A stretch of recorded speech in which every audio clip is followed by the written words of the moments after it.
This is Joshua Hart here for Seconds Out. Delighted today to be joined by Mark Tibbs here over Zoom. Mark, you've got much sunnier settings than me right now, although the sun is shining today. But how is everything, mate? You all good? Lovely, Josh. Good to see you, mate. And everything's going well, I've got to say. Very, very good to hear. We'll get straight into things. Last time we spoke, it was still rumours for Johnny Fischer versus Dave Allen too, but it is official now. It's been official for a while. Training camp well underway for yourself and Johnny.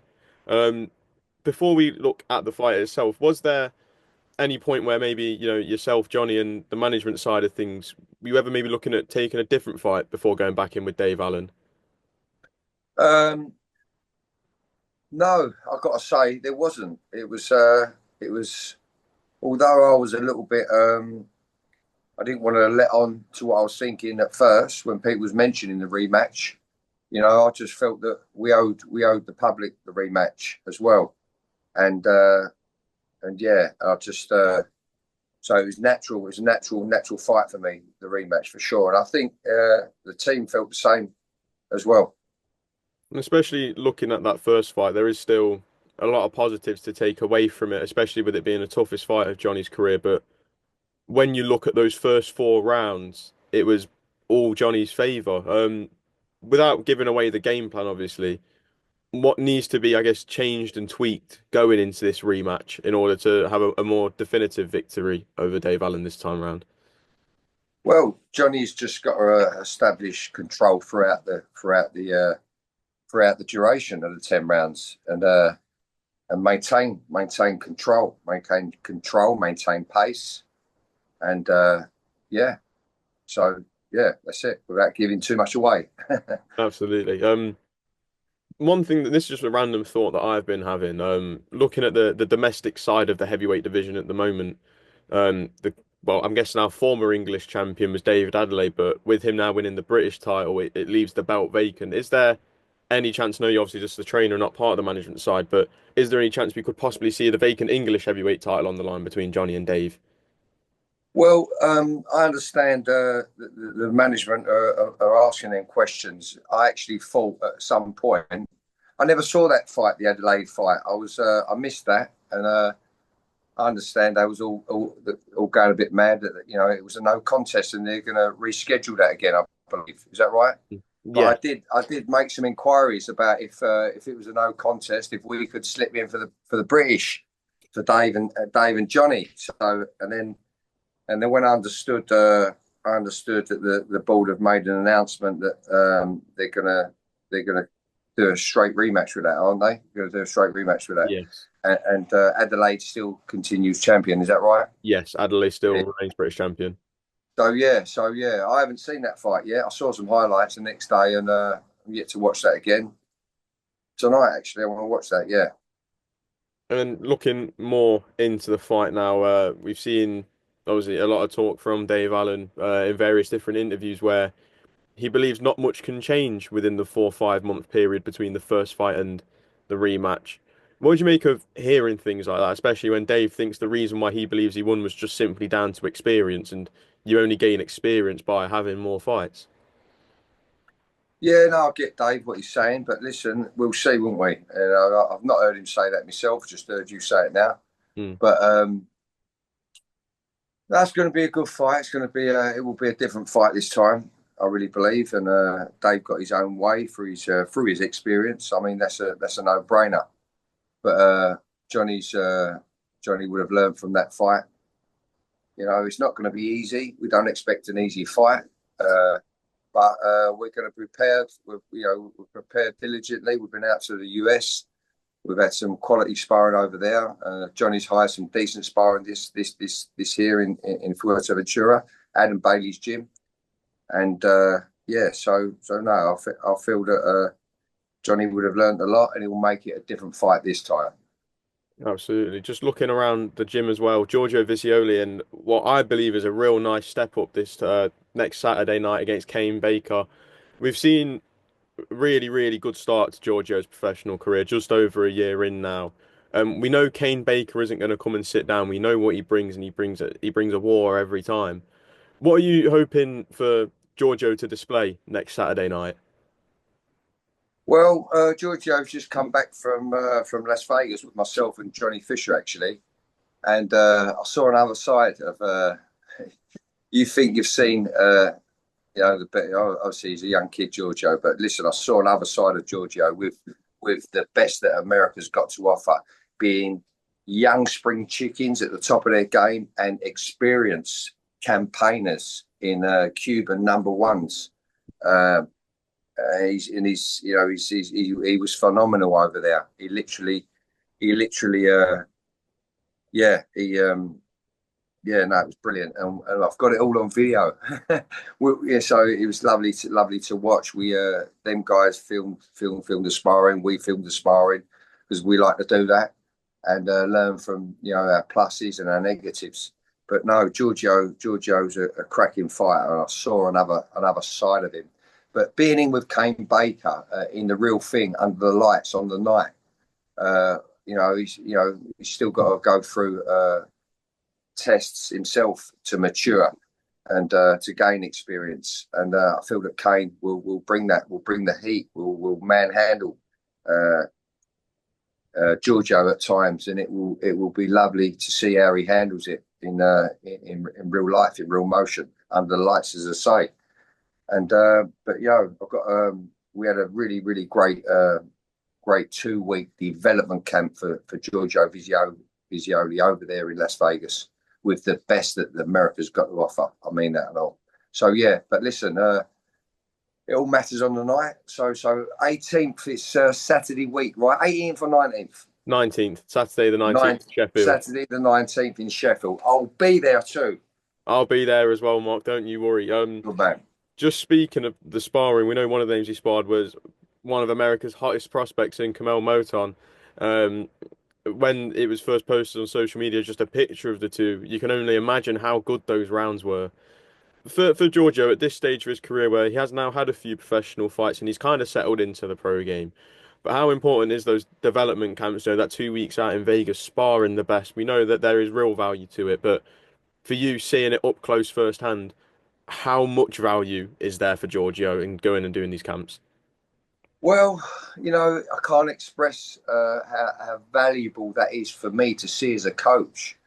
Yes, in his first year as a professional, because you look for character, you look for certain minerals in a promising fighter, and for me to Giorgio was talking about Carmel Moulton, talking about him. And we had some stuff lined up. We never expected that guy. And then he turned up. I said, well, be careful what you wish for. And he got him, but he embraced it. He embraced it. He never shied away from it. He embraced it. And we had 2 good quality spars with him, 12 rounds with that Carmel, and lovely operator, great fighter himself.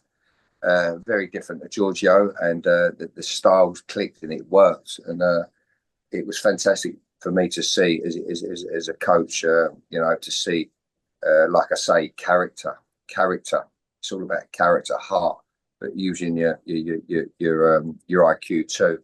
So that was quality. There was a spar that we had just before Carmel. A guy called Kevin Brown. He was Cuban's number one, and he was 30 years of age, and I would have embraced and liked a bit more of that, to tell the truth. But we only had one spar with him. He was a mature man, a very accomplished professional, and I'm not sure if Kevin Brown would have been his Cuban name, but he was his name was Kevin Brown, and he was Cuban's number one. That was quality sparring too, and we finished off in a gym. Another gym over in can't think now. Sandy Ryan's Coach K's gym.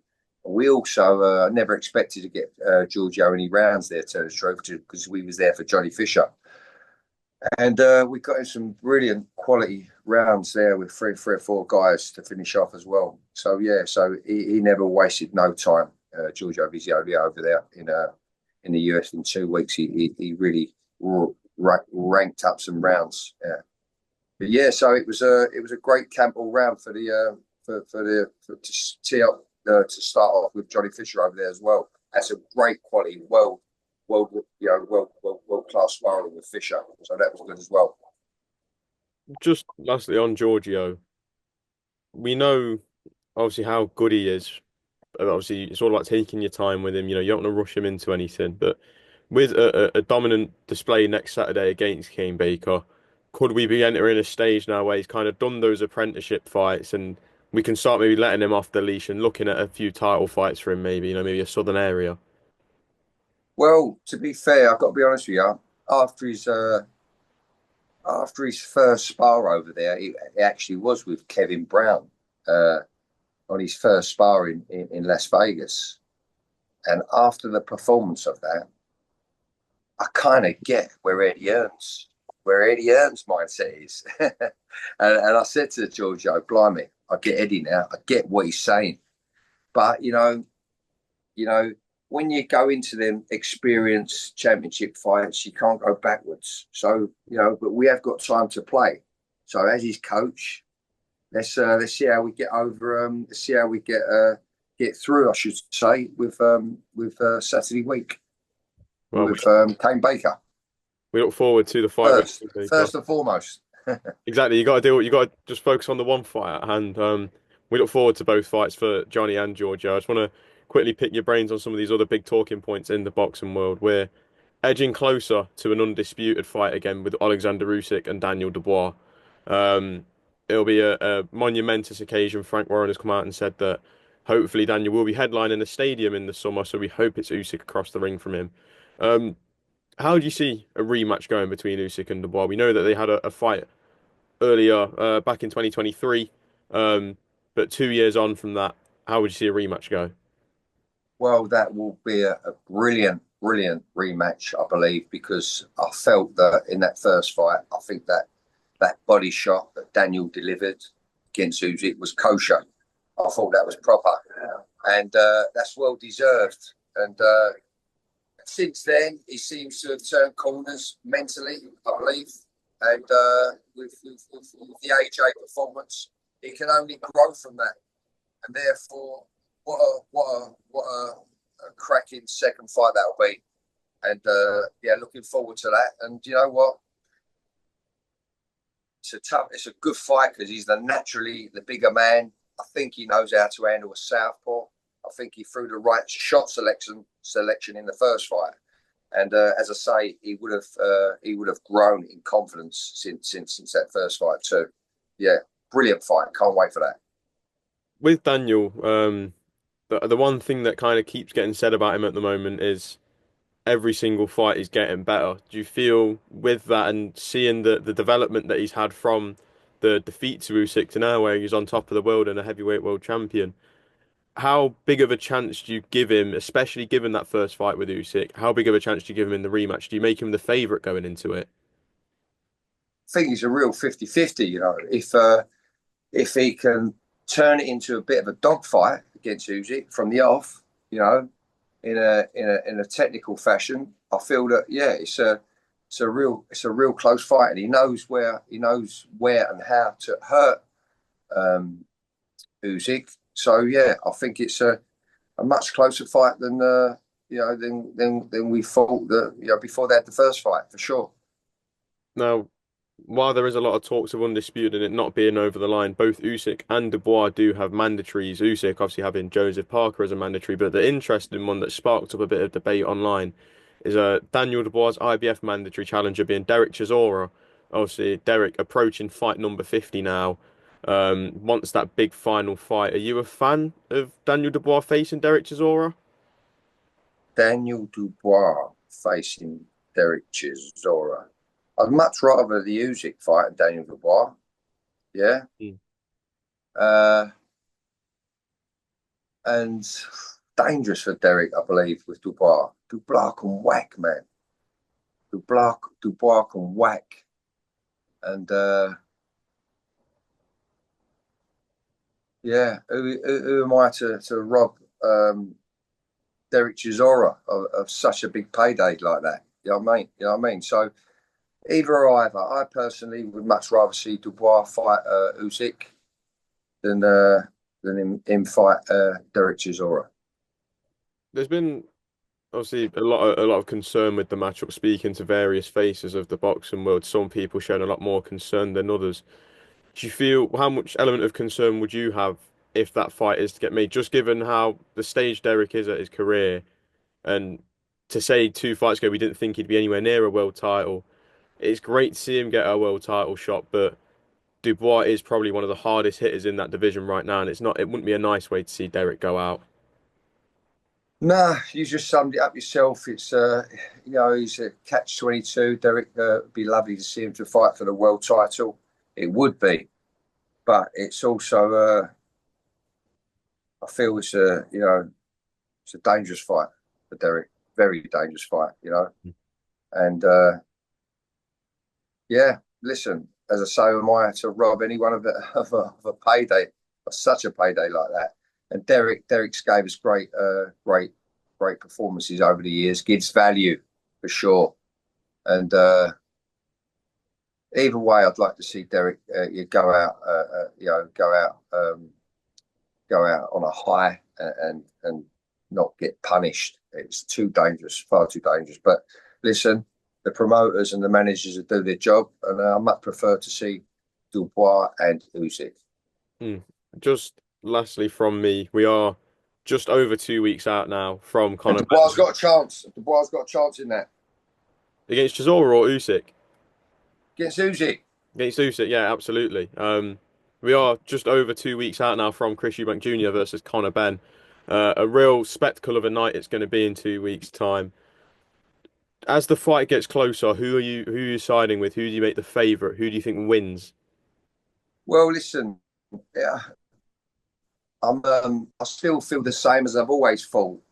It's uh, it's a real 50-50 because that weight difference. Who can carry the weight better? Who can hydrate better? And punch resistance and experience. All of that. I fancy that you Ben will carry the weight, the youth. He might not have fought the best, better than Eubank, but caliber opponents, if you know what I mean. But I feel that the weight and the rehydration is going to suit Ben much more. Therefore, he'll have more life in him, beginning, middle, and end. He'll have more life in him. I feel that Eubank could.